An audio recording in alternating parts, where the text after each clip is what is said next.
Sega. Wubs. Dudes, DRM, that stuff's crazy. So, got Wubs with us tonight. Saying had other obligations. So, I'll try to fill the airspace. yeah. So, welcome in, Wubs. It's good to have you here. Thank you. It's nice to be back. After we had such a successful episode before when we talked about the Steam machine. Mm-hmm. I think our predictions mostly came true, probably, as far as sales went. I don't have any data to back that up, but I'm very confident that our predictions were accurate. The interesting thing is, like, it launched, and like I haven't really heard anything. Yeah, I haven't either. Isn't that interesting? Yeah, Like nothing. yeah. No Radio one's talking silence. about it. There's been, I mean, there may have been some videos dropped. I don't know, and I just missed them. Maybe it was on the weekend. On the weekend, I try to take off a lot of time from YouTube, and Right. so, but yeah, that's interesting. I've seen some YouTubers posting, but most of the content is like, I got a Steam machine. It's something, but you shouldn't buy it. Like, that's basically like what most of them look like. It's like the rich YouTubers who probably got one for free, right? Just to review it, are basically saying, yeah, stay away. It's neat, but unfortunately, because of all the pricing and whatnot, it's may not be worth it. Which I guess we can kind of use that as a segue, because the Steam machine uses Steam, and Steam uses DRM, Mm-hmm. which is digital rights management, and it's what we refer to now as a way for copyright holders to control how. And the thing is, it's not just digital content; it's even physical stuff can be accessed. If you can copy it, how it's installed, how many times it's installed, played, and if you could transfer it at all. And going back to particularly old PC games, because on the Atari, the NES, the SMS, the SNES, the Genesis or Mega Drive, like there wasn't really any DRM or copy protection, other than saying it was too costly to copy those at the time, so not a lot of people could do it. So it wasn't really that big of an issue. But with early computers, I didn't realize it growing up, but we had a Commodore 64, and we had a bunch of games, and I just knew they were games, and it wasn't until much later I realized, oh, these are all bootlegs. Like, these are games that were just copied from one disk, from one floppy drive to another floppy drive. Sure. Now, some of them did have a form of copy protection, or what we call now DRM. But if you remember, or if you've looked at a big box PC game that was older, they had code wheels, some of them. And so you'd have to line up 2 or 3 wheels with specific phrases or symbols or whatever, and then you'd read the little code in the wheel, or the code off the wheel that's in that window that matches up with those 3 things, and you type that in, and then you can continue playing. There was also the turn to page 5, look at paragraph 3, read word 20. So you'd go through and you turn to page 5, count down the paragraphs, and okay, count down the words. Yeah. And so, like, they didn't limit you from copying with those, but it was like, okay, you may not be able to make much progress in that game, because as soon as you hit that, you kind of hit a stopping point. Yeah. And now we've got stuff. A lot of times when you buy a game, it has to be activated online. What was it, 6-9 months ago, when people were irritated because of the way Sony was doing it before they announced the physical stuff, that like you'd install your game, and even if it was a physical or digital disc, like you had it, and you had a temporary license for 30 days, if I recall. And then at 30 days, it would basically call back home, and okay, now you have basically a semi-permanent license. And I guess they did that because they were having issues with people buying games and trying to return them or something. Is that right? Yeah, it was something like there was a way you could buy the game, you could return the game, but you'd still have the game. Okay. So there was something wonky on their end, and so that was the way of solving that was they just swapped it over to this. I So see. you could not keep a game that you didn't actually buy. Well, I guess we can't really fault them for that then. Yeah, but it's a bad way of the implementation. I think people didn't like that because it's like, well, you don't really own your game until 30 days, and at that 30 days, it has to check again. Right. Or, Yeah. I mean, maybe it was 31 days because it's like, okay, the outside of that return window, Mm-hmm. that's when it does the check.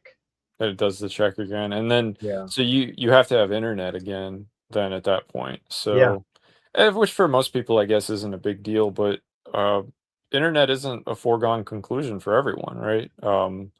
So it can be an issue for some people. yeah, and that actually brings up a point. But there's some games, whether you have a disc or it's digital, have a constant check-in. Like Mm-hmm. they are always verifying that you have the license. I see. And it may not be always, but every they check every 5 minutes or something. Anytime you try to do Mm-hmm. something or a particular thing, I think I saw something like with Diablo 3. If you tried to, and this was even with single player, not just playing online. I think it was like every time you went to a merchant, it checked. And so there was things that you couldn't do in a single player game because it wanted to call back home. I see. Yeah, I remember when I got Game Pass initially, many years ago. It's probably a decade ago. It's hard to believe it's been around that long, but It's I been a got while, yeah. Game Pass pretty early, and because I was traveling a lot at the time, and I just liked the convenience of it Yep. to not have to carry around a bunch of physical games and stuff. And um, anyway, I remember just loading a bunch of games onto my hard drive at a friend's house because they had, I was staying somewhere, they had fast internet. So I just filled up this big hard drive with games. And I was surprised that I didn't have to phone home a lot with it. I was actually able to play most of those games, I think, totally offline for months. Hmm. And I think that was probably just an early implementation. I'm sure that they changed it, shortly thereafter, but I just remember thinking at the time, wow, this is really cool. I really Yeah. appreciate this as a feature. Yeah. Even if it was a feature they didn't really intend to Right. leave in. It was a bug for them, but it was a feature for me. Yeah. Well, and did you hear in the last couple of weeks, Xbox Live and their different services had some of them had issues, and one of them was you couldn't play some of the games offline, Oh, wow. and like So, you couldn't log yeah. in, so you had access to nothing, Oh, yeah. or it was either nothing or and it wasn't just digital games. There were some of no, it was what it was some of the games you had an actual disc for Mhm. you couldn't play Okay. because they were So, trying to call back home and I they couldn't see. do it, and So, so is that the way that it is now for all the modern, like, Series X discs? Do they all have to phone home? no, and Microsoft or Xbox even said, that's not supposed to happen. We'll get a fix out. Now, you know, put on your tinfoil hat, but is it that's the way they intended it to work? Mm. But because they got caught Mhm. and it became such a big thing, they're like, "Oh no, that's not what we meant for it to actually do." Right, and they can play kind of a delay game with that too, and just see how the community reacts Yeah. to it. But I bet people were pretty upset though, given how well just sore everybody is at Sony still. Yeah. So And mm, I think Sony just thought it was going to blow over quickly, and they miscalculated. yeah, they've been really bad at reading the room lately. Yeah. I love, like, they announced some, what was it? There was a joystick, or a big controller, an arcade style stick, and then Mhm. the Oh, yeah, I remember that. That actually looked kinda cool, but then that announcement came out, right, that they're killing all the physical games and the yeah, PS3 store, the Vita store, and it's like nobody cares anymore about that joystick. yep. It was like all the comments and replies to it were, basically, stop killing games, stop killing games, Mhm. don't kill physical, don't kill physical, don't kill physical. Frankly, Um, I've been a little surprised myself by the, pushback from the community, like, in fact, I don't even remember the last time the gaming community was seemingly so united on an issue. yeah. I don't know if this has it ever been this united on a single issue? I not that I remember really, but, The uh only thing that might be kind of close was people, and Mario Kart World Tour. mhm. The The number of one on people, Switch too? yeah, that they're like, every time Nintendo would put something out, there were people in there, drop the price, drop the price, Oh, drop the right, price. right. That's true. Um, Yeah, people were very angry about the price for the Switch 2 and the games and stuff, I remember around launch time, but that is something that seemingly totally blew over, right? It was like yep, everybody talked about it, but then they had, like, all the record sales anyway or whatever, right? Or they sold really well, I think.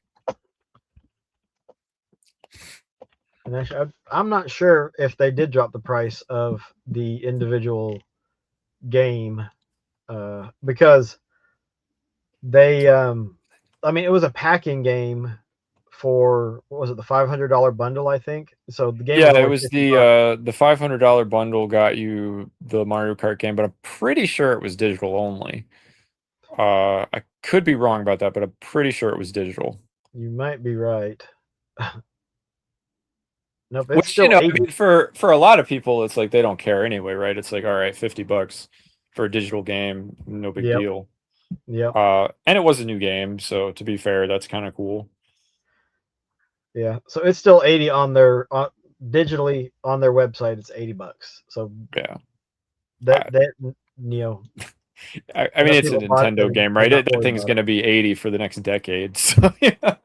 Yeah, but the thing is, if the games were awesome, people wouldn't care. Um, unless, Yeah, I mean the games are. I've heard mixed things about the Mario Kart game. People seem to really like the Donkey Kong one and the Metroid one, but yeah, um, yeah, I mean $80 is a big ask from my perspective anyway. I don't know how younger people feel about it, but it certainly seems like I mostly hear about inflation and salaries stagnating and things like that. The price of everything going up, yeah, people are always complaining about that sort of thing. And I'm just wondering, well, if this is the case for the typical person, how are all these people spending $80 on a game? Like I don't get it. that's kind of an interesting point, because it's like, okay, the games and stuff. We're talking about the DRM and owning. We want to own it, but sometimes even owning it doesn't mean you own it. Right, Um, but we're spending all this money on all this fluff that, it's not like, water and bread and, right. things that are life Food and sustaining. gas and things you have to have to Yeah, function and yeah. survive. But that Um, makes me wonder. Like, I'm not exactly sure how the DRM works with the Switch 2. How much of this stuff? I'm guessing it's not really that big of an issue, because I haven't heard anyone really complaining about, oh well, once you're offline, you can only play the game for X number of days or anything. well, what's Uh, kind of interesting about that is I remember when they announced the key card thing that they were doing, and uh, people were kind of upset about that because they were like, well, the game isn't in the case, or there's nothing on the cartridge. It's just a code, and then you put that in and you download the whole game. yep, And at the time, I remember thinking like, yeah, I don't like that at all. I'd much rather have, the game on the cartridge if I was gonna buy a physical copy of it. But now it's like, well, the key card makes more sense now than at least what Sony's doing because yep, I can resell that key card like I can sell it to somebody else and then they can download it to their account. And, I mean, that's kind of nice. At least it preserves the secondhand market a little bit. Yeah. Yep. And so out of, the fully digital or the game key card is hands down, at least in my opinion, the way to go, because then, like you said, you've got something that you can trade in, you can loan to a friend. So there's benefits of that. Sure. I mean, as far as like the current stuff goes, I feel like and maybe that's what it'll be. Maybe that'll be the compromise that they all end up doing because they'll see how well Nintendo does. I'm really curious about the sales numbers, right? Like what is really happening to digital sales since this announcement happened? I can't tell you how much I would love to see what the real world numbers are. We'll never know. But Yep. wouldn't it be fascinating if they're taking a significant enough hit on digital sales and selling PlayStation Online and all of that stuff that they're forced to adopt something like the keycard thing Nintendo's doing as a compromise or something? I don't know if that would happen or not, but I just think that it might be an interesting middle ground compared to just getting rid of all their discs. Yeah, and I think it's all going to be interesting to see it play out. Like, I would love to see actual numbers of since they announced this, but I think it's kind of interesting that they say they're closing the PS3 store, so people make videos about stuff that you should be getting on the I PS3 store know, before it closes. right? So even though it's not for the PS5, you're still buying digital Yep. before It's just upping the digital numbers, right? But it's exactly. my theory is PS3 digital numbers are up, but everything else is down. Yeah. And like, just in our little friend group, it's like people have said, like everybody said like, "Oh yeah, I'm not getting PSN anymore. Or I'm letting my subscription lapse. I'm not going to Yeah. renew it." That sort of thing. I've heard that from other people too. So have I. And I don't know. I mean, that's just anecdotal, right? I have no idea how indicative that is of the gamer community at large. But I sort of feel like there's probably a significant number of people who are planning to do the same thing. Yeah. And I think this coming week is when you're supposed to basically boycott Sony.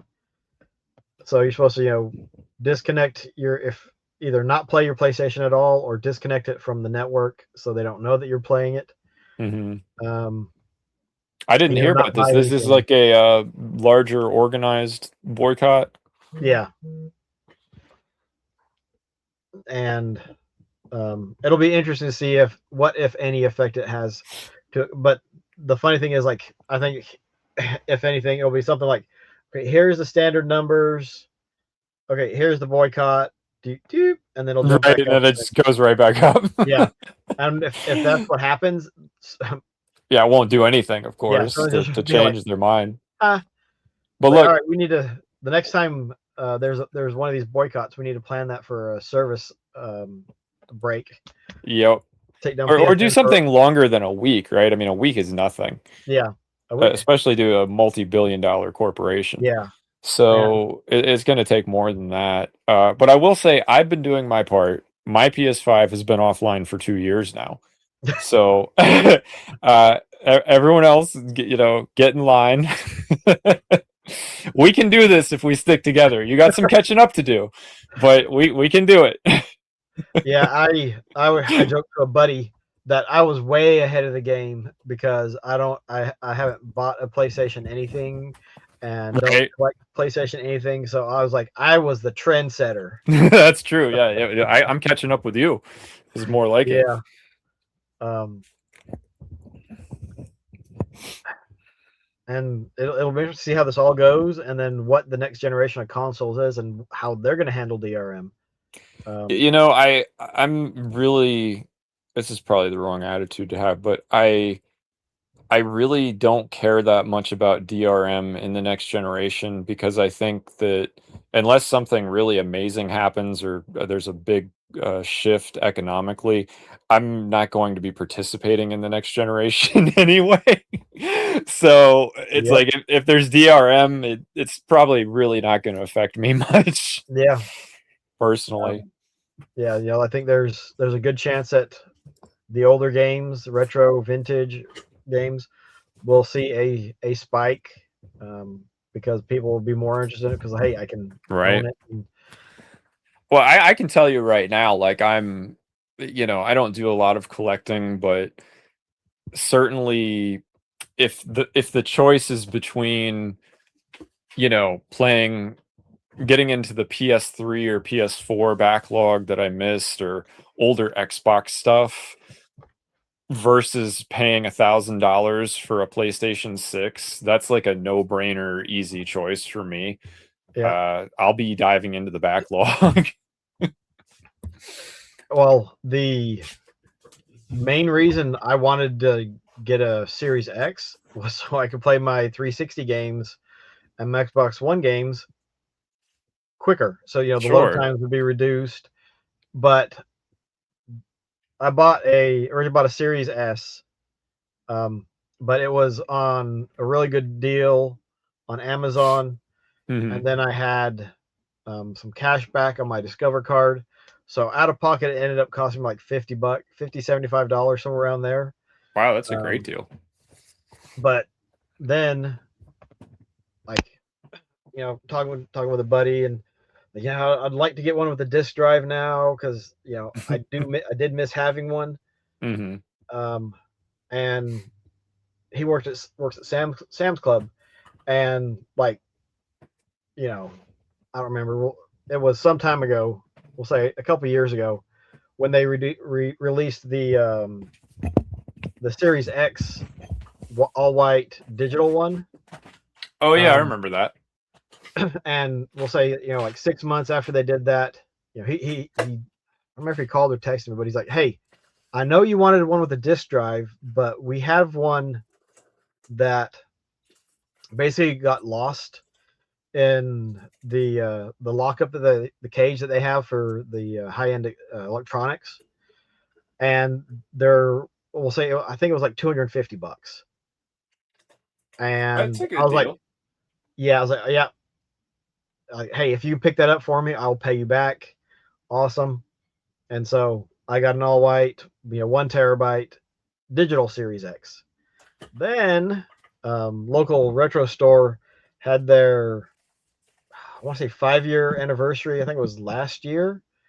Well, and then it was like an all week celebration. Day one was 10%, day two was 20%, and it went on, and it was 50% on Saturday. And I went in on Friday and picked up some stuff, and I was like, "Oh man, that Series X looks nice.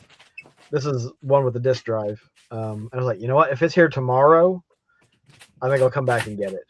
Mhm. And it was there the next day. So I picked up it was used, but I got a Series X with a disk drive, and it was about $250 with a controller. Yeah.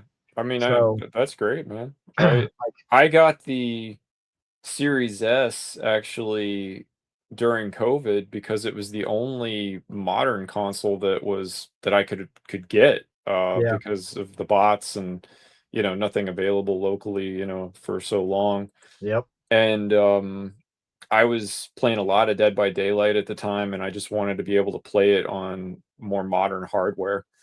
And it was totally worth it, I think, for 300 at the time. yeah, And uh, yeah, I mean, I love that thing. I don't know why it gets so much hate. I thought the Series S was great for what it was designed for. yeah. It's it's a lower bar to entry. Um, Yeah. Well, and see, the thing was, right, I already had a PS4 Pro, I already had a computer. I just wanted to be able to use Game Pass on, a nicer system than my Xbox One.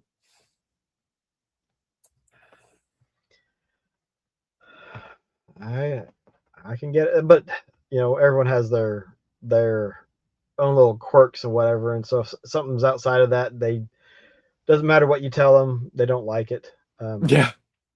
But I mean, Well, I feel like I'm not, I always try to remember like I'm not a typical kind of gamer. I mean, anyone who's, I feel like anyone who has history in this particular field of interest, it's like we're all very different, right? Like we're Yep. all very different interests and stuff, and not just in genres and different developers, but also in hardware, right? It's like I don't usually meet someone who has a very similar history to me in terms of like hardware, right? Hmm. It's like everybody has their own sort of journey and story. Yep. Yep. Yep. That's why I don't know. Sometime in the past, made a video and I was like, "This is my console journey." And so I Yeah, I just remember that. It listed was a good video. just I liked it. down the line of when I got it, how, and I think I tried to do like how I got it. I don't remember if I talked about how much it cost, but like it's a journey. Like you said, everyone's is different. And the interesting thing is, and I think because our journeys began so, I was about to say so long ago. That sounds really bad, but Well, a long time ago in a you know, galaxy yeah, far, a far lab far, away. but we've The had all these generations 1980s. that we have Yeah, been through and played and survived. right. Like our outlook on the DRM and physical is different than a lot of people who didn't grow up with all that. This is I why work with a guy. I never expect young people to really get what we're talking about, because it's like Yeah. the world they grew up in, everything was digital, everything was just, Yep. subscriptions, and the idea of going to a Blockbuster to rent a game is like the most foreign concept to anyone born in this millennium, Yeah. right?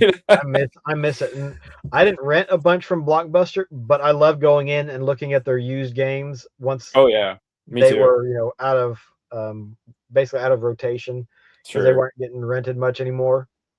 But I talked with like a guy I work with, and I'd say mid to late 20s, and I was like, "Well, what do you think about Sony?" Because I know he's a gamer. Like, what do you think about Sony not doing physical? And he's like, "I don't care. It doesn't have anything. Like, it doesn't bother me at Right. all." And I was like, and I kind of like was like, I don't know how to even take that. Like, that's such a Right. foreign concept and idea. Because he's like, I can play the games I've got, um, and something I've come to understand and accept, and it makes sense to me. Like, there's a lot of games that I own that I have no intention on ever going back and playing once I beat. Oh, sure. Yeah. So, like, not every game is worth owning physically, but I Hmm. understand that we need something so that we have it, and it Hmm. can't be taken away at a whim, which is part of the problem with all this DRM. So I'm gonna go Right. through and just read off these different examples of the copyright or DRM, um, and we've talked about some of these already. So one of them is the online activation. You buy a game, but it must contact the server the first time you run it. Account authentication. The game is tied to your Steam, Xbox, PlayStation, Nintendo, or publisher account, which there's too many of those now. Oh yeah. Always online DRM. The game periodically or continuously checks that you're authorized. So the continuously one, that's taking system resources to make sure that the game you bought, you have the right to play. Hmm. That's kind of annoying.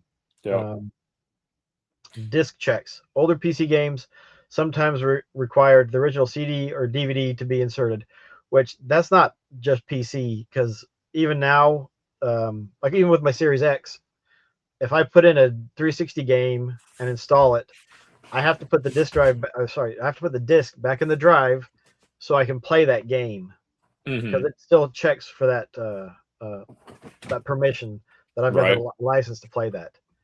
Now, this is one thankfully that did not survive that long. Hardware-based DRM. Systems such as consoles can use cryptic keys to determine whether software is legitimate. So certain software, I don't know if you ever saw like the big, almost like dongles, but you'd plug it into the back of the machine and it allowed you access to play to use the software. What systems was that on? I don't remember that at That all. was mainly PC. I don't know what Okay. consoles um, may have done that. I But mean, I that sounds remember, I really think, bulky, right? Like people would not like that. yeah, for a time, something like AutoCAD, I like some of see. those higher end, um, uh, Expensive software. yeah, not higher end, higher cost software. They Hmm. use those because you plug that. Basically, it's like you plug the key in. Although I guess actually now with two-factor authentication and stuff, we're getting back to having a hardware authentication. It's not DRM, but I guess it is in a way because you need to have that USB drive. You put it in the machine, and then you can access your account. And it's supposed to make it more difficult for someone to hack your accounts that you have Okay. them tied to. And then downloadable content licensing. The game checks whether your account owns specific DLC, which if you fired up a modern game that has any DLC, you load up the game and then it goes, okay, checking DLC, and then it drops Hmm. out.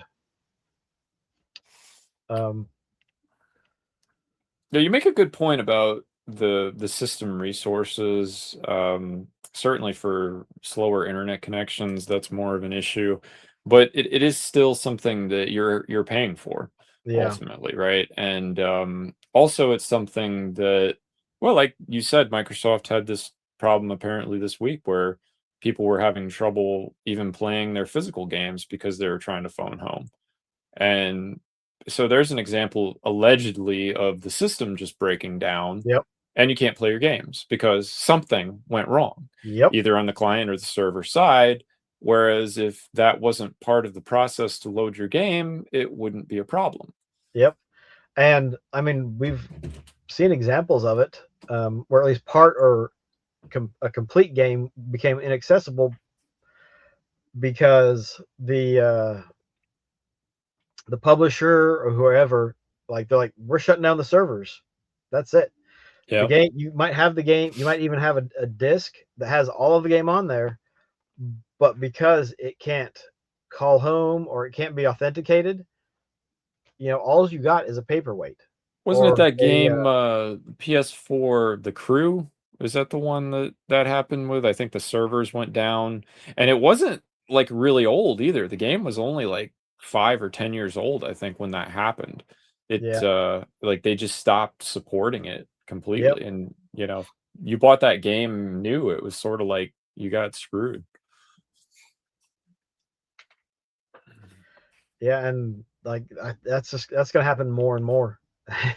I would think so. I would think that particularly for any live service stuff, boy, it's very competitive and Yep, it seems that a lot of these companies go in way too over leveraged on the live service stuff, and if yes. they don't get the sales, No, they it does look not at survive. um, they look at Fortnite, or say the original Overwatch, Yeah. and stuff like that, and like, oh man, these companies are making a bunch of money, but they don't seem to realize like those are the exceptions, Yep.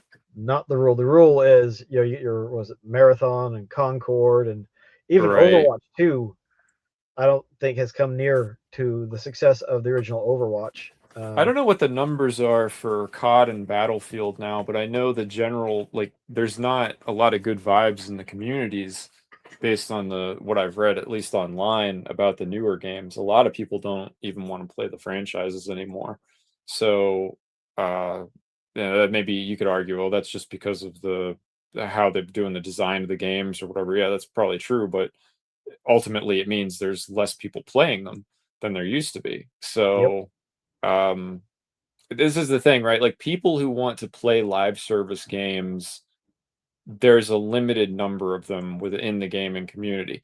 And I feel like this is a thing that a lot of these companies are overestimating as well, is like how many players they think they can get with a live service game when, like you said, Fortnite and Overwatch, and there are certain games, Dead by Daylight has that have very dedicated player bases.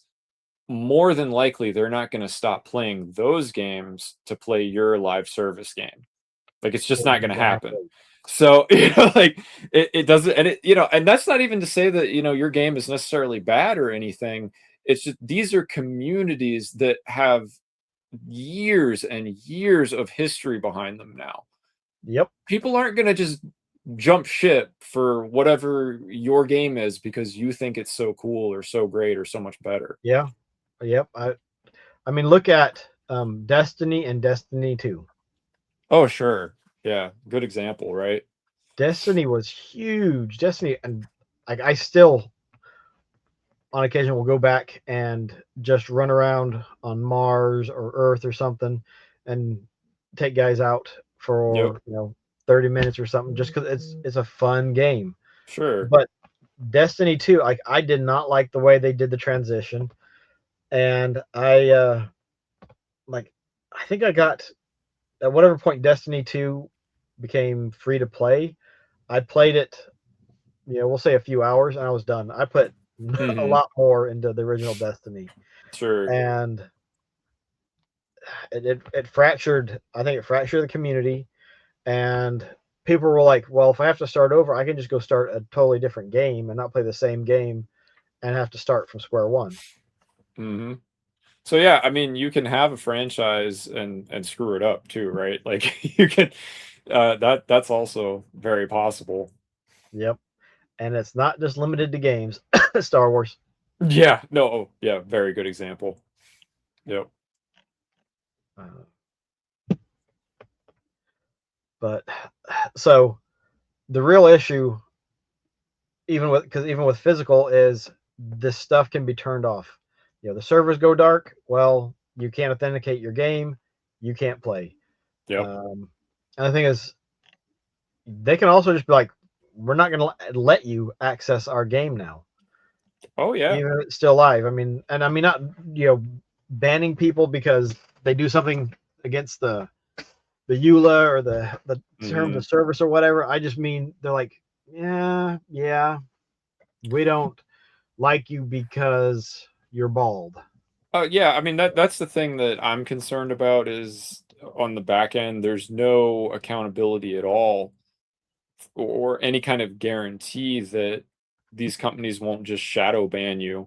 from this content because they can, Yep. and there's nothing stopping them from doing that. That's not to be overly negative or anything, it's just the reality of the situation. I have no verification or any proof that I won't be banned from licensed content I've purchased in the future for no good reason at all. Yep. Uh, Because that's entirely um, possible. what was it? There was a case in, I think it was Brazil. Like a guy's Xbox account got hacked. They saw and agreed that it had been hacked, but they banned it, and he Yep. couldn't I get into remember the game. reading about that.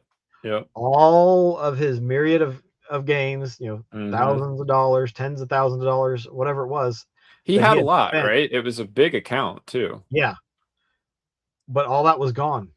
See, that's the sort of thing that blows my mind too, because it's like I could kind of get it if it was somebody who had like 5 or 10 games, something like that, and Microsoft was just like, "Oh, well, screw you. You're just like small time. No one cares Yeah. about this."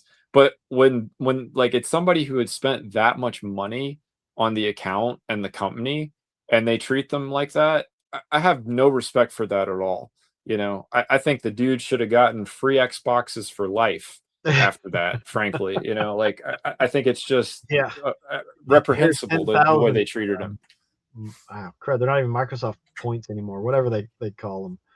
Um, but yeah, and the thing is, if they will do that to somebody that has that much invested in it, yeah, Right? they'll do it to They'll do it to any of us. exactly.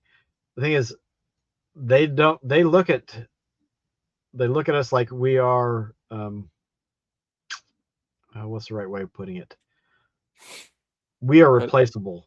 we're But replaceable direct deposits yeah, is what it is. That's it. yeah. And when the response is, "Oh well, you'll just have to buy it all again," it's like, nope. Yeah, how I'll buy about no? I'll How buy none of it, about no? or I'm gonna be getting an eye patch and a peg leg, and arr, Right? I'm gonna be sailing the high seas. Well, Arr. I think it's funny that is probably it's certainly in part responsible for online piracy, right? I mean, it's got to be people that have purchased something that for whatever reason in the future were unable to access it again. And they were just like, no, I'm not going to pay for something I've already paid for because Yep. that's stupid. Like, you know, like- Well, we say that, but how many movies have you bought that were on VHS, and then you bought a DVD, oh, and then true, you true. bought a Blu-ray, and then But you bought a digital copy? those were improvements, right, in That's technology. true. Like I could, I mean, you could make the argument that a lot of that is unnecessary, and I wouldn't disagree with you. But it depends on the jump, right? I mean, if we're going Yep. from VHS to 4K, that's significant. You know, like, That is a bit, yeah, yeah, right? But and the way that I've treated that, honestly, I feel like I've kind of benefited from the whole streaming wars thing because for the last decade, nobody's wanted Blu-rays, right? Or DVDs. yeah, I go to any thrift store whenever I'm in a city. I just go to a thrift store and there's always tons of DVDs and Blu-rays. And I've just slowly built out kind of my favorite movie collection, out of the dollar bins of stuff, yep. physical. So I've totally benefited from Netflix becoming a thing, Oh like yeah. at all Well, of on that. the one thing that from digital that was nice, it was like, hey, I can find out or figure out, okay, what do I actually want to own? Yeah. I can stream this movie, like if I don't like it, or if I thought it was okay, I watch it once and then I'm done. Exactly, I'm never exactly. going back. But I think that that's the way it should be with digital games, personally. It's the same kind of thing. It's like I'll get Game Pass, for instance, or something like that, and I'll play the games that are on there that I'm interested in. And yeah, if I come across something really cool, yeah, I'm gonna look for a physical copy of it if I yep, find a good deal on it at some point, because it'll be like, yeah, this is a game I could see myself playing again in a decade, something like that. Like I would definitely play this again. I'm gonna consider getting a physical copy of it that doesn't require internet or phoning home. You know, yep. that's the thing. Well, and we talked about it earlier, but the music, how like you remember everyone was getting sued because of LimeWire and Kazaa and all Right. the different Yeah, other yeah. peer-to-peer. And I mean, Napster, yeah. peer-to-peer is not really even a big thing anymore. But Well, nobody. It doesn't get the press that it used to. That's for sure. Right? It's yep, still out there. You can still do it. There's torrents all over the place. But yep, it's like we were saying. Like music consumption has become so easy and accessible. You have to really want something rare or something in a very high quality format that you can't find on Apple, Spotify, YouTube. The big ones. Now I guess Amazon too. yeah, Everybody's got like a massive music library. It's like it doesn't even matter like what ecosystem you're in. You've probably got like a few million songs you could be listening to right now that you paid like $5 for this month, if that. yep. And So yeah, that's the thing is, it's affordable, and you can listen to whatever you want. Well, depending on what they have on their service, but something like Spotify or Pandora, like they there's have so much huge on there. libraries. Like It's there's been, plenty of stuff on there for you to listen to. yeah, you're never gonna like run out of things to listen to on any of these services. Yeah, and Unlike, I would argue, some of the film streaming services are just kind of sad, yeah, or they're constantly shifting licenses so much. It's like they'll have two movies you want to watch in a series, but they won't have three others.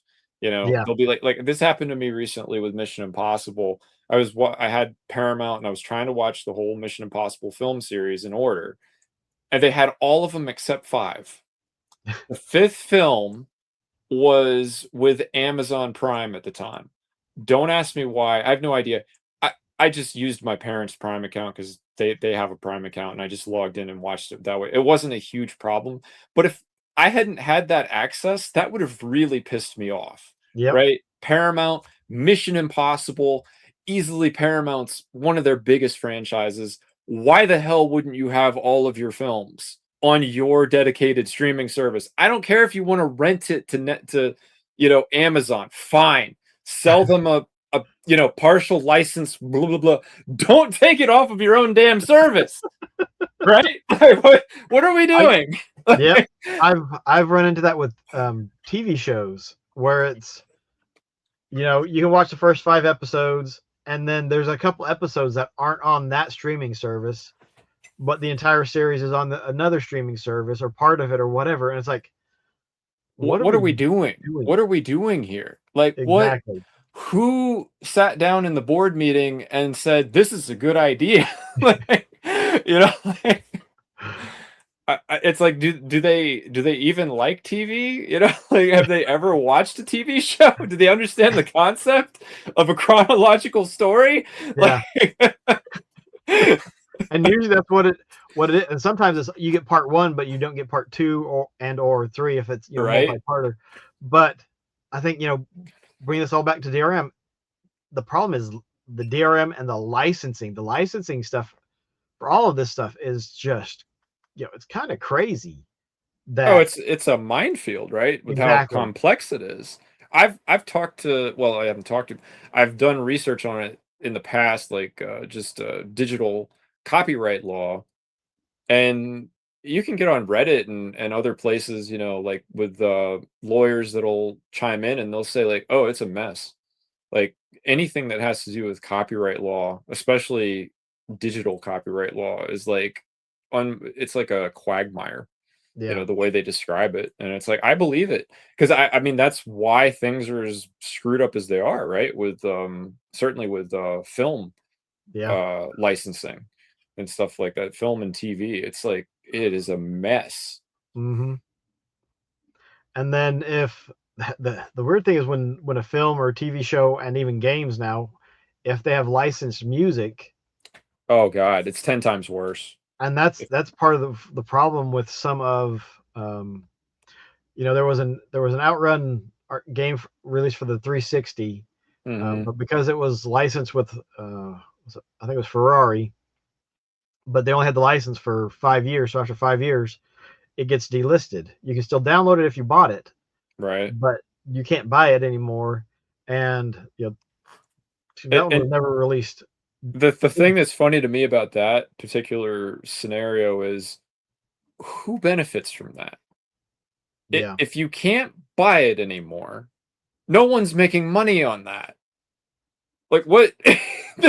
You would think that they would all want at least a piece of it, right? Yeah. Like, I mean, yeah, it's strange, but you got to figure that, either in that instance, either Ferrari wanted too much to renew the license, or they wanted the same amount, and Sega was like, well, the game's been out for a while, it's not selling like it used to, it's not worth it anymore, so no, we'll just pull it. Or like when they re-released Crazy Taxi and you don't have The Offspring and Bad Religion, and I mean, to me that was like, no, that is Crazy Taxi, you can't have Crazy Taxi without those. You don't boot up Crazy Taxi.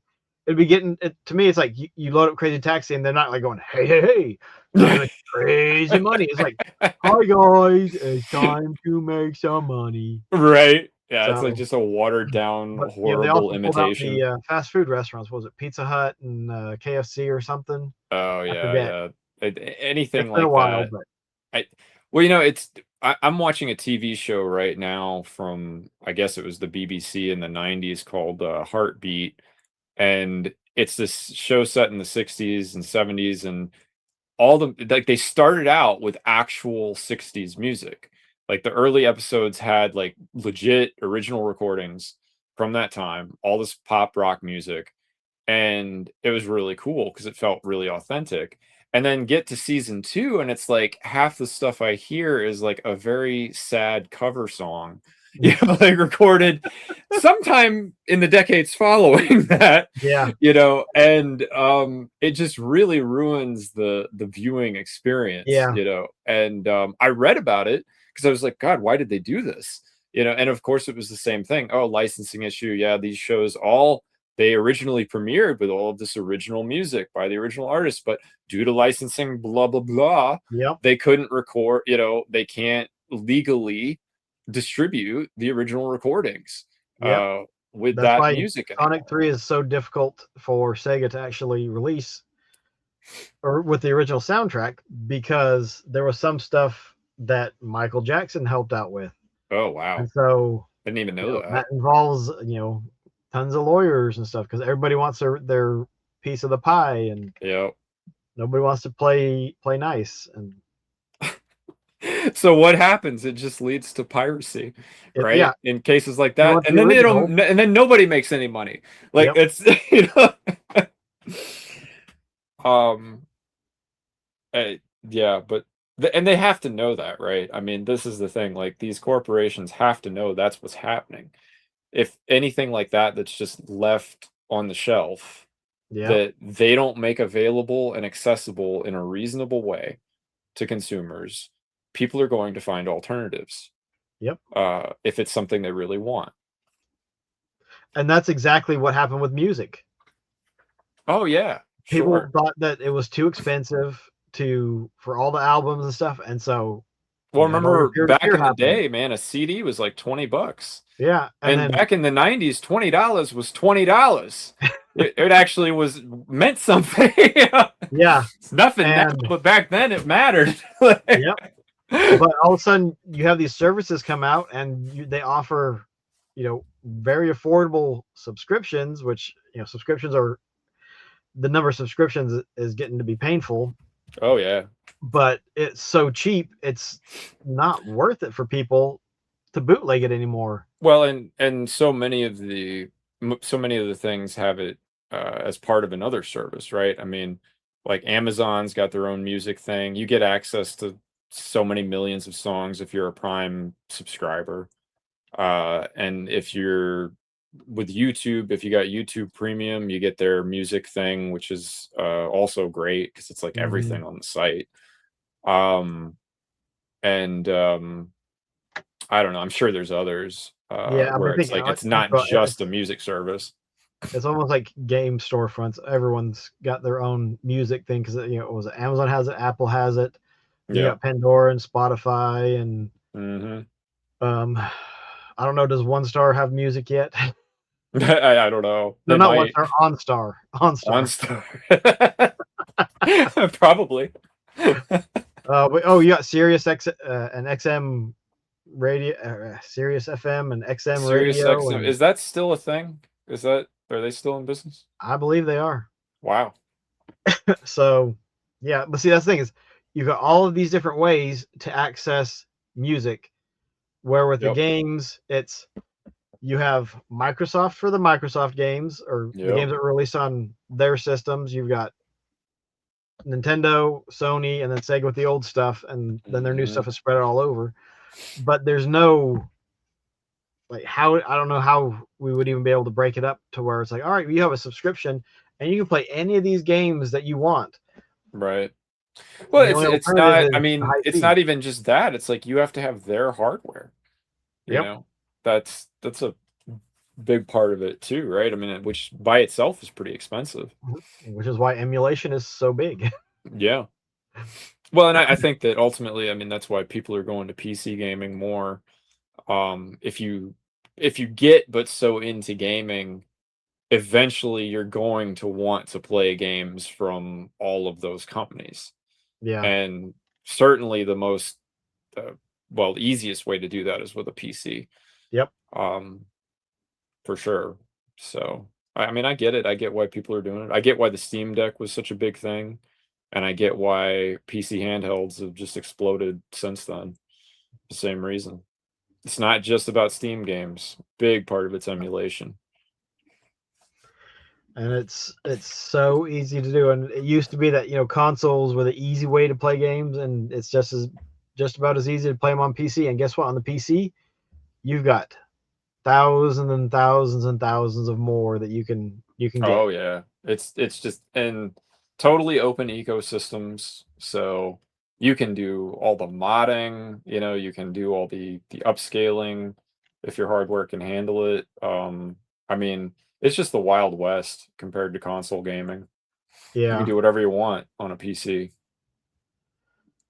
But I think, like, I'm sitting here thinking about, like trying to come up with, okay, DRM, a good case for it.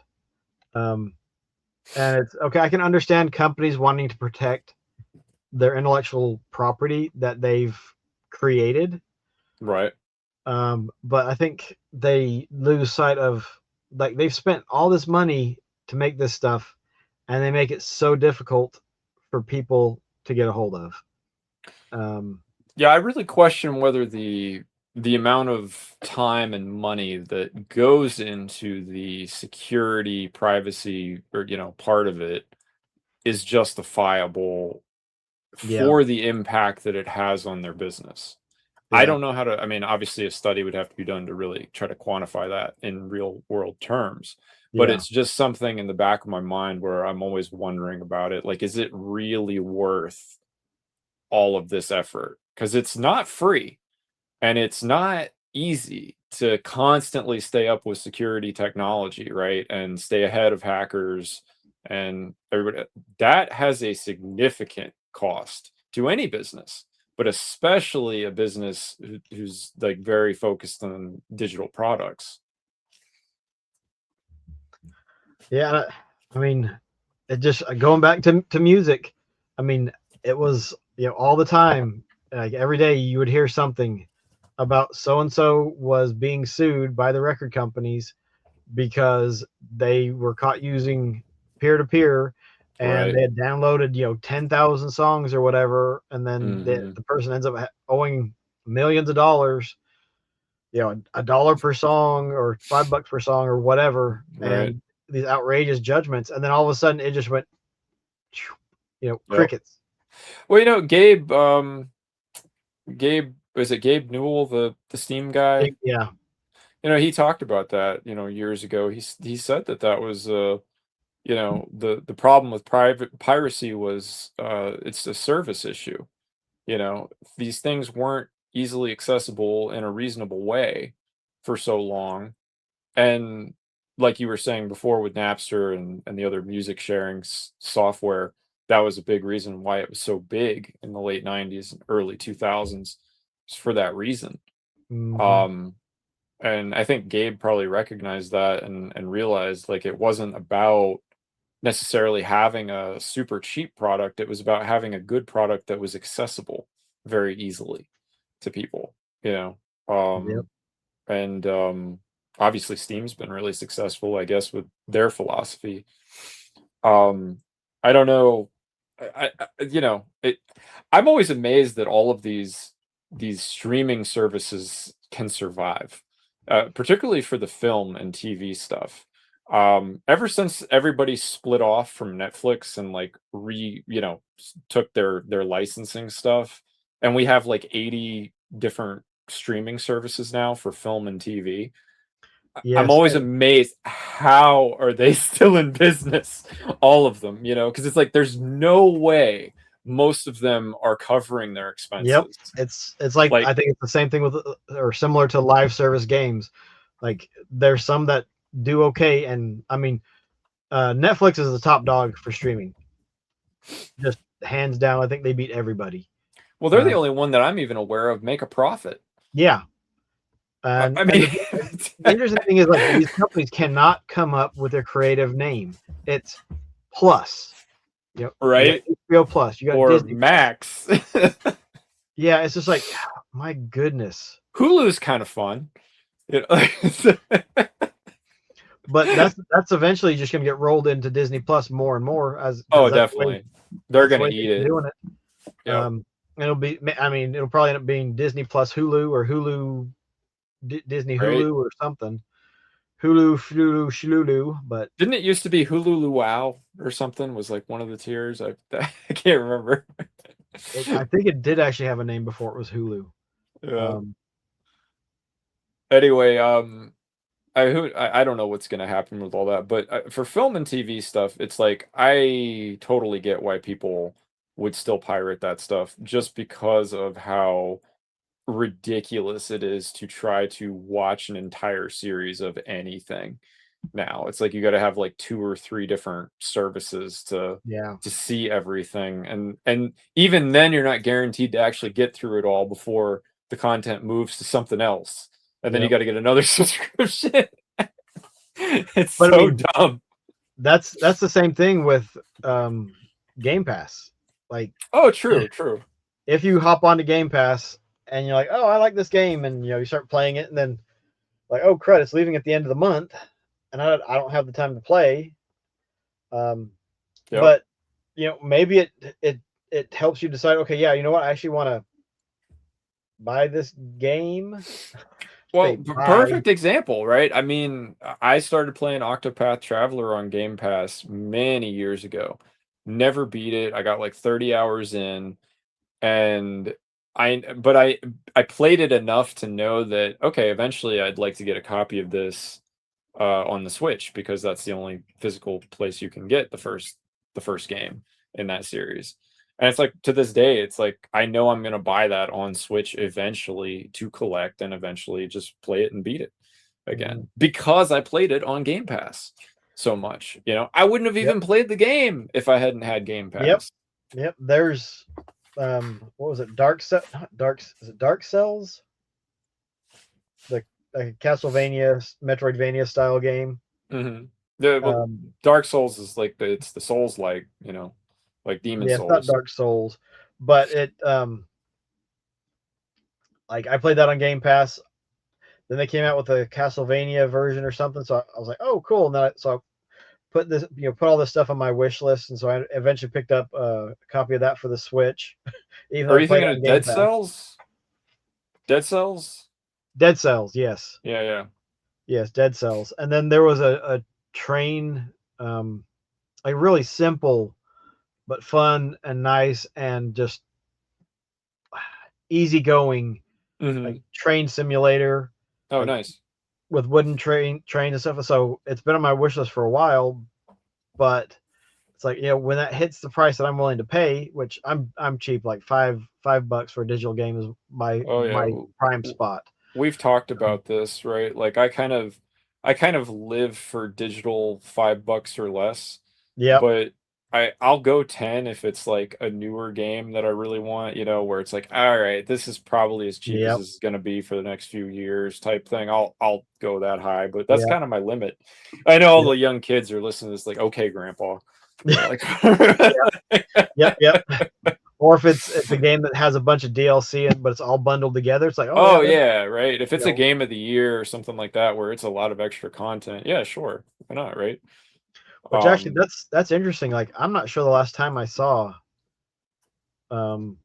digital or physical, like they get rid of the original copies. Like, okay, you can only buy this copy because it's got everything contained in it.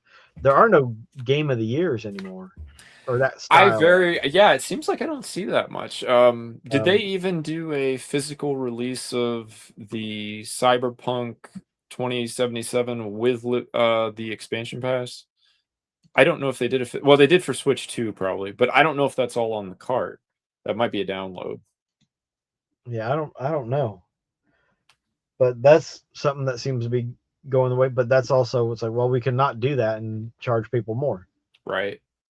Well, and I knew like back in the PS3 360 days when DLC started to be a big thing, this is going to be a problem in the future for completionists, people who want to get all the content and have access to it. I always thought DLC was kind of a scam from the beginning, because it was like, all right, it's tied to this one platform on this account. If anything happens to my account, I'm not going to be able to play the DLC anymore, which has proven to be true. So yeah, just trying to think but I think because the limitations and I mean, it gets kind of annoying when you have just a game and it's like it constantly has to check for DLC. Like, put a little thing that I can go over and be like, hey, activate the DLC. Okay, now it's there. But before you get it, it's like, all right, let me take 5-10 seconds to jump in and see if you have the DLC. But going back to the DRM, it can prevent piracy. The Dreamcast might have actually benefited from having some better copy protection or DRM, so the discs couldn't have been copied as easy. I never copied any, but apparently that was one of the things that led to its downfall. But the Really, I problem is didn't know the that. way the DRM and the licensing and stuff is handled now.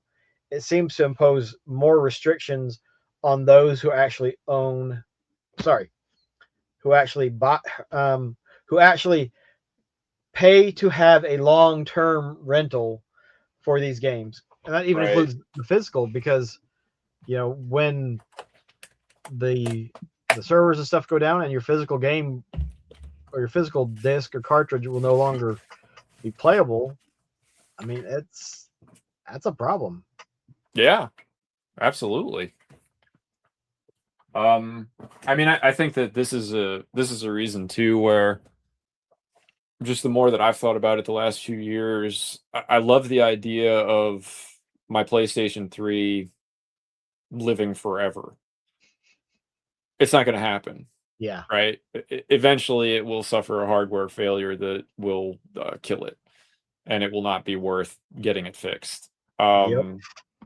So this is why, like, I like collecting physical games with an asterisk, kind of like I, it's like I'll have my PS3 collection and stuff, and I don't even have to have a working PS3. It's not like I'll necessarily get rid of all my games, even if my PS3 died, but it is the sort of thing where I don't have to worry about that with, for instance, my GOG PC collection, right? I can just download those games. They're DRM free. I can have them on multiple, hard drives backed up. I don't have to be dependent on the internet, and I'll always be able to play those games on one of my computers. Yep. Um, And if I, you want to, you can burn it to a disk yeah, and have your have a physical disk drive, copy. right? Yeah, you Yep. can do that. I know, in fact, I've seen a lot more YouTube videos this month of people either using like USB drives or flash drives and or CDs or DVDs to do just that, and creating like a physical PC game collection, which I think is so funny because when I was a kid we would copy games like that, like PC games with the CD burner, Hmm. and sometimes it would work. Sometimes there wasn't a DRM stopping you from doing it. Yep. Um, and so it feels like a retro thing to me, this idea of, oh, you're going to burn your game onto a disc. Wow, that's like high school. Yeah. Well, and I'm not sure that was included in the list of ways of DRM. Was that we used to have CD keys. That was the next step to Oh yeah, once burners got affordable and discs were affordable.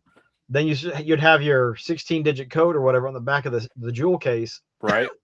Oh, Then you had that's to how they enter in to used to activate the distribute game. Windows, right? You'd always have your Windows key. Same thing.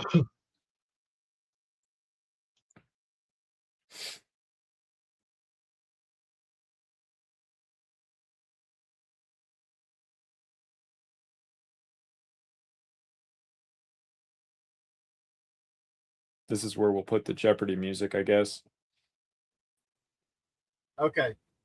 Yeah, we were talking about earlier. I was trying to mute the mic so I could cough, and it Oh turned yeah, off yeah. the I camera. figured that's what happened. No problem. It did it again. All right, let's see.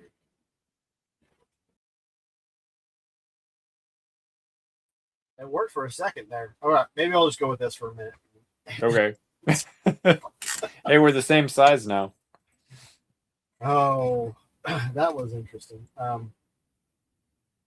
Yeah, the CD keys were interesting. Which, when you had a decent library, you started getting rid of the jewel cases and you put them Yep. in albums. And Right. then when you had to go back and reinstall it, you're like, oh, where did I put the jewel case? Mm-hmm. Created its own problems if you didn't write it down. Yeah. I used to write down my Windows key on, like, if I burned a disk or whatever for Windows, I'd always write my key on the disk, the backup or whatever, just so I wouldn't lose it.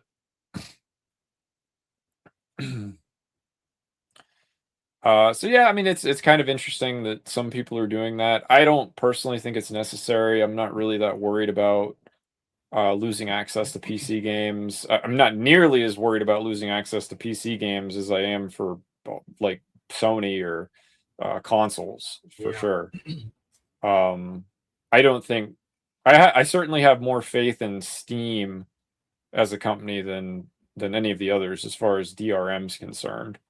Yeah, and I think most people do as well. But we're going to put an asterisk on that one as well, because what happens when Gabe leaves?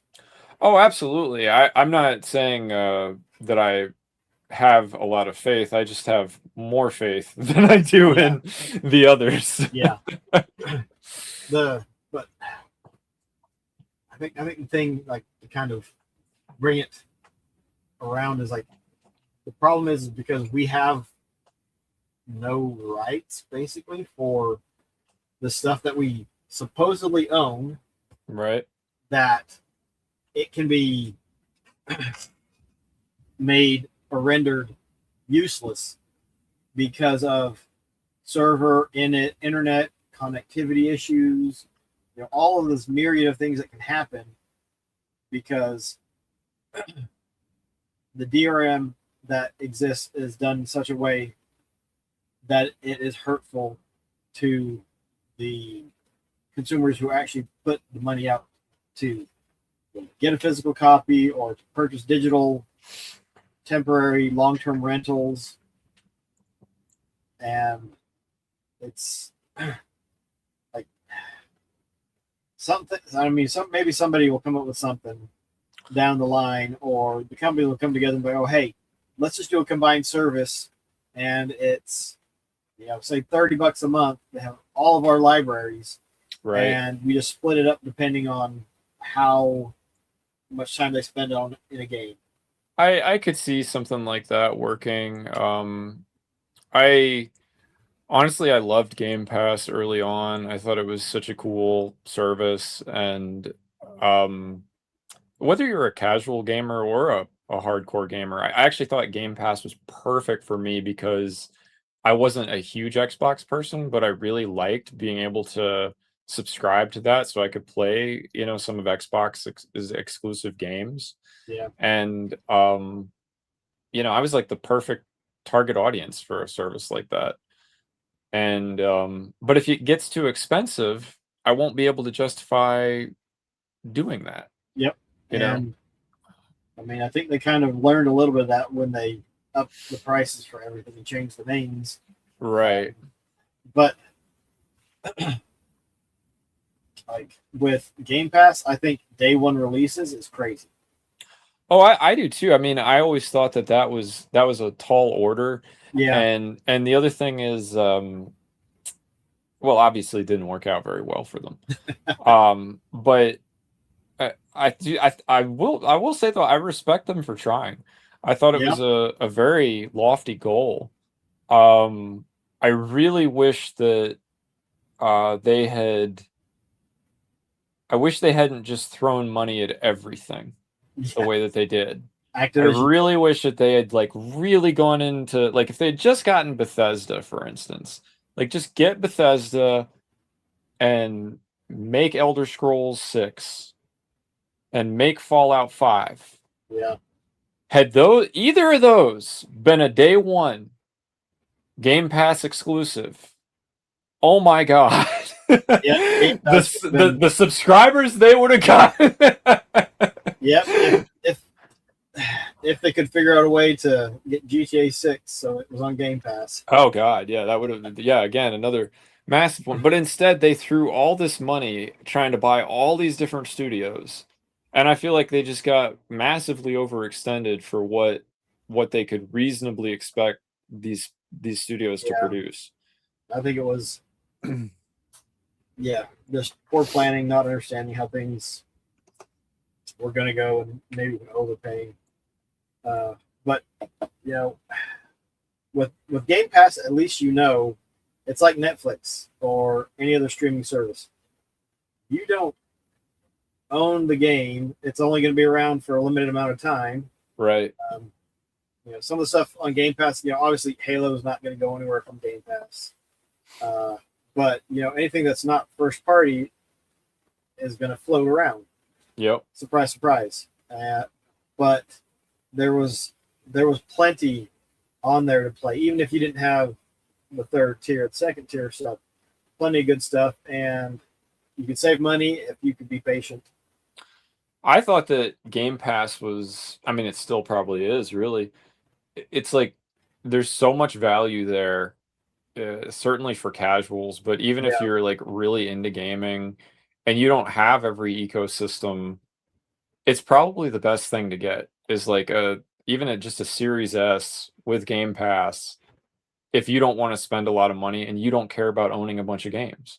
Like if you're not going to get a PC, like that's what I would say, like that's what you should do probably. Like if you just want the most value out of this hobby, Microsoft has it, Yeah, I would agree with that.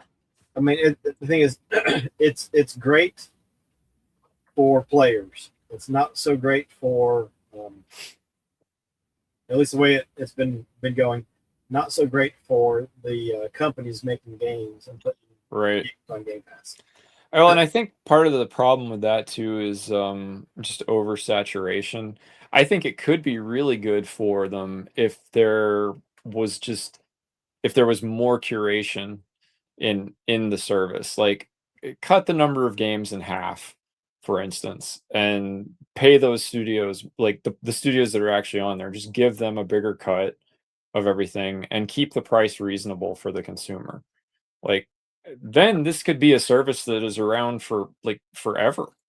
I feel like if there was just more of a focus on creating offering quality content over quantity for a reasonable price. Yeah, well, that's what I think. Whole day one and make it day 90. Yeah. And you know what's funny about that to me is like I as a early subscriber or whatever, I never cared about the day one thing. Like I didn't have Game Pass for day one games. I don't personally care about day one games because most of the time they're broken. So, like I actually couldn't care less if a game is day one or day 90, whatever. I'd rather play it on day 90, frankly, because I know it's been patched by then. Yep, so, all the garbage has been, or a lot of the garbage has been taken care of. Yeah, exactly. That's true. Let the people that want to drop $80 on games be the beta testers. Sort of how I feel about it. Like, but see, and that's a problem whether you buy it digitally or physically. Going back to the DRM thing, the game you get at launch isn't always going to be one that's playable. Nope. Unless it's a collection of old games, and even then, sometimes those are broken. They'll find a way to break it. They'll find a way sometimes. Yeah. So I mean, but I really think like we need to, as a community, look at what is it that's really important. Is it having physical games, or is it being able to play your games, whether they're physical or digital? I think that's getting lost in the shuffle. Yeah, I mean, for me personally, it's definitely ease of access for playing, right, is more important. Again, I have a moderate physical collection. I'm sure there's games in my collection that have content that would require the internet for me to access. I haven't curated it, as well as I probably should. And certainly not as well as I am going forward. But the other thing is like I love GOG and I love Steam. So I've been in a totally digital ecosystem with PC for many years. So I know it can be done well. That's the other thing. Like I know it can actually be done well. So Sony, Nintendo, and Microsoft all know it can be done well too, because they pay attention to that sort of thing. Everything they're doing is a choice, right? They are choosing to do it this way. It is unfortunate because it's not consumer friendly, and that's kind of a problem. The strangest thing to me is with all of this, like it could be solved with streaming is Nintendo. Nintendo piecemeals out their games onto their Switch Online service for the NES and the SNES and all of this stuff. It's like that would be a great value if they dumped all of the Nintendo first-party titles for the NES, the SNES. Right. Eventually, I guess they're gonna have it all for the Virtual Boy, but the GameCube now, the N64. Dump all the first-party titles on there, and I'd be like, you know what? I would probably buy a Switch 2 just to subscribe to the service so I could play any of those games I wanted. Nintendo Online is still $20 a year, right? If for that, is that right? If you get just the individual plan? Yeah, it's cheap, and actually the family pack is like $45, $50 or something like that. Yeah, I mean, if you have kids, that's like a no-brainer, right? I mean, that's like, yeah, I mean, just for ease of access, it's probably worth buying a Switch 2 or a Switch and getting but if that. it had, like we talked about, if it had the library, it makes it worthwhile. Right. Game Pass, I think Game Pass is great for families too, because you have this selection of games, and one kid might like this one kind, the other kid likes the other one. So you can mix and match to whatever people like. Absolutely. And it's great for parents who don't know anything about games for that reason too, because there's something on there for everyone. Yeah. The only downside is when your subscription ends, there goes your access to all of it. And so it's a perpetual thing. You got to keep paying, keep playing. I don't think it's so bad though, as long as it's a reasonable expense. That's the thing, right? It's like I have no problem right now paying for YouTube Premium because I get a lot of value out of it. You know, like I watch ads. Yeah, I don't want to watch a bunch of I watch so much YouTube. I use YouTube, you know, I make videos, and I like having access to all the music on there without having to pay for Spotify or, you know, another service. Like I get a ton of value out of it. To me, it's totally worth it because I use it so much. They've got movies. Yeah, there's movies on YouTube, you know, that YouTube curates. So, you know, it's that's the thing, right? And I feel like Game Pass can certainly fill that role as long as they keep the prices reasonable for people. But I don't know how they couldn't make a lot of money if they do that, you know. I don't think there's anything at all wrong with it as a business plan concept. It's just going to be dependent on execution. Absolutely. That it is. I had actually thought that the real Microsoft plan was to exit the console market. I thought that was going to be their way out. I thought they were going to just triple down on Game Pass and make Sony and Nintendo sweetheart deals to get on their platforms with the service. Yeah. Get it on literally everything. And then sell it to everybody hardcore. You know, go entirely service-based. We're not making hardware anymore. We do Game Pass, you know, and nothing else. Well, I just feel like that would have been amazing if they had actually pulled that off. The cool thing is they could have actually continued to make hardware because they could be like, you get whatever perks by playing your games on an Xbox console. Oh, sure. Yeah, I mean, they totally... So they could have done it if they wanted to. I only bring that up because I feel like that was a potentially very viable way to get out of the console game if they wanted to. Yeah. You know, that was a nice off-ramp with a lot of money. That as far as I can tell, they've totally driven past it. Of course, you know, part of it is me just fantasizing that, you know, that the stars will align and Sega will come back in the game. Yeah. You know, like I'm living for that, man. But yeah, the thing is, like, we don't know all of the backroom deals and all the other stuff and the licensing issues. Yep. I'm sure it's all a mess. I'm sure it's all I mean, it took how Not a many lot of years fun. for the courts to decide who actually owned the rights to, oh my gosh, Robotech, Oh yeah.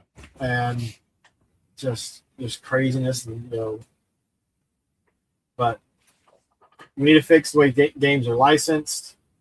What rights we have as consumers when we license the games. With the games need to be playable in some form or fashion when there aren't servers and they can't be authenticated. There needs to be some kind of company or companies, or maybe a conglomeration of companies, where there is an agreement that they're going to provide the infrastructure for X period of time to guarantee digital access to digital content.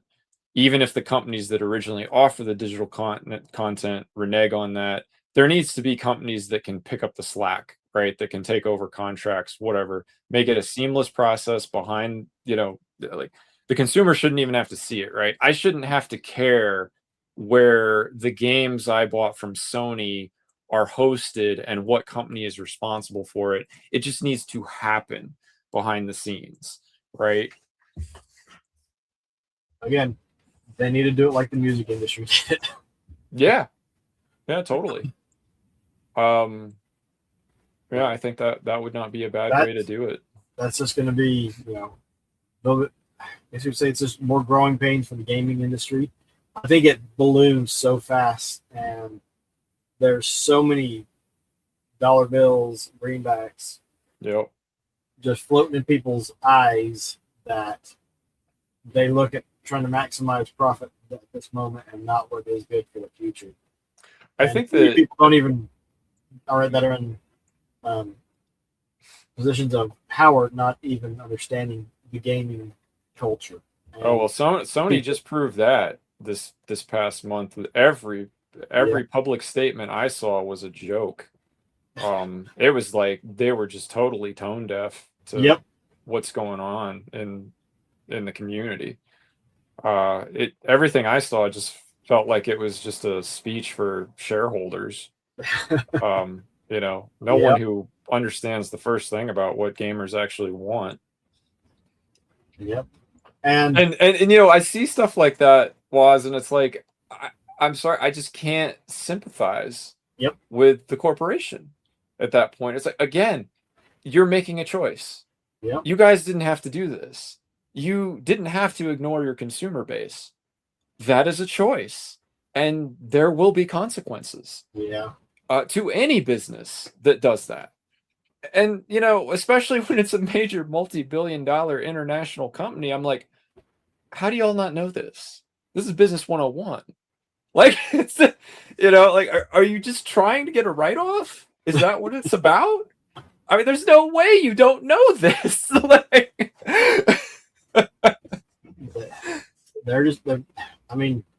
They're taking it with the direction they're taking it, and that it's going. I don't think there's coming back from it.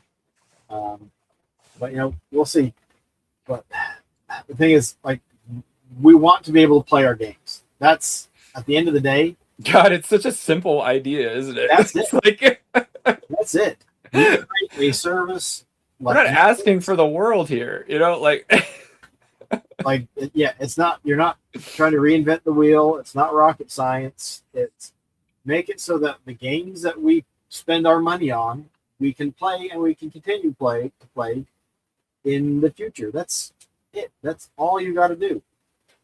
And it seems to be more and more of just trying to nail down pennies here and there instead of looking at the big picture, because you get gamers riled up and you're going to hear it, and it's not going to just be I don't know a better way of putting it, but it's not just going to be fart in the wind. It's going to be a landslide. Well, apparently people are willing to kind of put their wallets where their mouths are, at least in this case, anecdotally what we've observed, right, from our own friend groups and things. That's not going to happen with GTA 6, but sadly, no. I wish it would, but I can't tell you. You know, I respect Rockstar for things they've done in the past, but it's been a while since they did anything I could really respect. So, Yeah. um, So we'll see how that one plays out as well. Maybe we'll have to do another podcast about that and how the internet broke and all the other things that are gonna fall around that time. yeah, I don't. I'll be honest with you. I don't have a lot of words that aren't four-letter words to say about GTA 6 and Rockstar right now. I'll be totally honest with you. Yeah. Well, I'm not a fan of GTA. I don't plan on picking it up. No. But I know it's gonna do gangbusters. Like I wouldn't release movies, music, TV shows. I wouldn't do anything around that time. The Because of how problem, big that's gonna be. yeah, it's gonna be huge. My problem with it too, though, is it's not just that I don't care and everybody else does. It's the fact that they're doing the all digital thing and they're raising the prices, right? To get the whole game, you got to pay the $100 or whatever. Well, And what's that? with that, the thing is, like I think they worded it poorly. It's like you can buy the full game for $100, or you can buy GTA 6 Lite for $8. Yeah. That's what it is. Right. It's an option. And the thing is, you can pay the $20 now, or you can pay the $20 later. Yep. But you're gonna pay that $20. They're gonna get that money one way or another, the hard way or the easy way, and it doesn't really matter. It's strange they just didn't go with this is the copy we've got. We've been working on this game for 1,800 years of man hours. So yep. And I think but again, it's not just that I don't care about the game. It's that even if I did care about the game, let's say it was Red Dead Redemption 3, I'm going to care about that one. I can tell you that. I wouldn't care enough to support it the way that they are promoting it and the way that they're distributing it. I still wouldn't buy it. As much as I am dying to play Red Dead 3, I would boycott it just out of principle. You know, because it'd be like, no, this is not a good direction precedent to set for the industry. Yeah. And I'd be waiting for it to be $5, just like everything else. Yep, plenty of stuff to play and listen to and watch until then. That's right. But I never run out of stuff. This is the thing; it blows my mind, man. These people that are all like day one people, it's like, are you just like? Are you unaware of like the history of the universe? Like there's a million things you could be doing right now. Like you don't need to do anything the first day. Like, yep. You don't have to be the first person. There is no, but then you think about the number of times when that phase where people like whenever somebody posted something where it was in a forum or in something on YouTube, whatever, and the first comment was just first. yeah. Okay, there's some human nature right there, and I think I always figure it's a bot, right? Every time I see that, I'm like, yeah, it's a bot. It's just like, okay, that's just dumb. It's dumb. Whatever. But right. I guess to kind of just try and wrap it all up into a nice little ball, we need to care about the ability to play our games in the future and not just worry about playing them now. I think with people just like, oh, well, we want physical. Physical is fine and dandy. But if it's attached to bad DRM, that's going to end at some point in time. It's the same thing as having digital content on somebody else's server, and they control it because they control it anyways. As soon as they flip that switch for the server to authenticate it, there it goes. Like you don't have access to it. You have a very bad paperweight because DVDs and Blu-rays don't weigh very much. Well, we have the unfortunate reality too of just physical degradation over time of discs, of hard drives, of everything. So you need to have. I mean, if you're wanting to be in this hobby long term, ideally you would have some kind of a plan for backups of content that you own, and whether that's redundant hard drives or offsite backup through a cloud service. You know, there's a lot of different things you could do for that. And just something to think about, right? I mean, yeah, you can have a big physical game collection. That's really cool if it's old stuff just from a preservation perspective, but it doesn't necessarily mean that stuff's all going to work in 20 years, you know, or 50 or 100, whatever, you know, if you're trying to pass stuff down to your kids. I don't think there's anything wrong with that if that's what people want to do. I'm just saying that it's like you were saying earlier, the real issue is we want to be able to play our games. And just because you have a physical copy of something doesn't mean it's going to work in the decades to come. It's sad but true. You know, this is the world we live in, but it's also it's a new problem, it's a new concern. So, you know, pay attention to what's happening. You know, and if you feel strongly enough about it, you know, make sure that your opinion is well stated and clearly stated, can be understood, and well articulated, and you know, try to help people understand it. So, and think about how you spend your money too, yeah, because that's the thing that really dictates policy changes. That is how you're spending your money. That so with that, you know, help inform the community and help to make people understand that they don't have to have it day one. Yep. Putting with their wallet for most of these companies is the only thing that they really understand, because at the end of the day, they're responsible not to, you know, the consumers as much as we might like it. They're responsible to the shareholders. Yep. The shareholders aren't happy if they're not making money. Yeah, that's it. So vote with your wallet. And absolutely. Take care. Thanks, everybody.